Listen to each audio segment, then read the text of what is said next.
द्वारा प्रत्येकगराकी आई मातृ और पिताश्रीये घरखनत जदि সেই অনুশীলন करे 21 दिনৰ ভিতৰত আপোনাৰ ঘৰখনৰ পৰিৱেশ লাহে লাহে এই নামঘৰৰ দৰে পবিত্ৰ তীৰ্থভূমিৰ দৰে পবিত্ৰ শক্তিশালী আৰু ঈশ্বৰীয় হৈ পৰিব।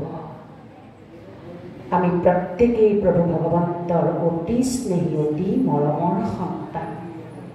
তেওঁ আজি কীৰ্তন ভাগৱত সকলো যি মহান মহান এই গ্ৰন্থৰে আমাক যি জ্ঞান দি থৈ গৈছে সেয়া যদি আমি কেৱল 21 দিন ঘৰখনত ৰাতিপুৱাই শুই উঠিয়েই ব্ৰহ্মা মুহূৰ্তত স্বয়ং প্ৰভু ভগৱন্তৰ সন্মুখত বহি অকণমান যদি আওৰাই লওঁ জীৱনৰ প্ৰতিটো সমস্যাত আপুনি মুখামুখি হ'বলৈ মানসিক শক্তি অপৰিহাৰ্য অপৰিসীমতাৰে আপুনি মানসিক শক্তিৰে পুষ্ট হৈ পৰিব।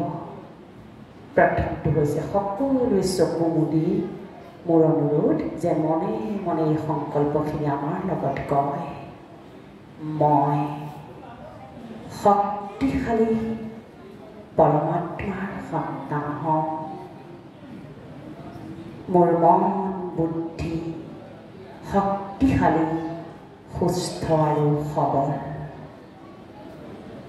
আজিৰ দিনটোত মই মোৰ জীৱনলৈ অহা যিকোনো সাংসাৰিক ব্যৱসায়িক ব্যক্তিগত সামাজিক সমস্যাক শক্তিশালী হৈ থাকি মুখামুখি হ'ম আৰু সমাধান কৰিম। মই প্ৰভু ভগৱন্ত পিতাৰ সন্তান হওঁ। মই শান্তস্বৰূপ আত্মা হওঁ।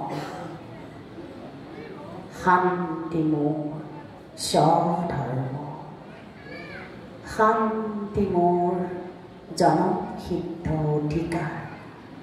শান্তি মোৰ ব্যক্তিত্ব। শান্তি মোৰ স্বভাৱ সংস্কাৰ। আজিৰ দিনটোত মই প্ৰতিটো কৰ্ম সিদ্ধান্ত শান্তিপূৰ্বকভাৱে গ্ৰহণ কৰিম।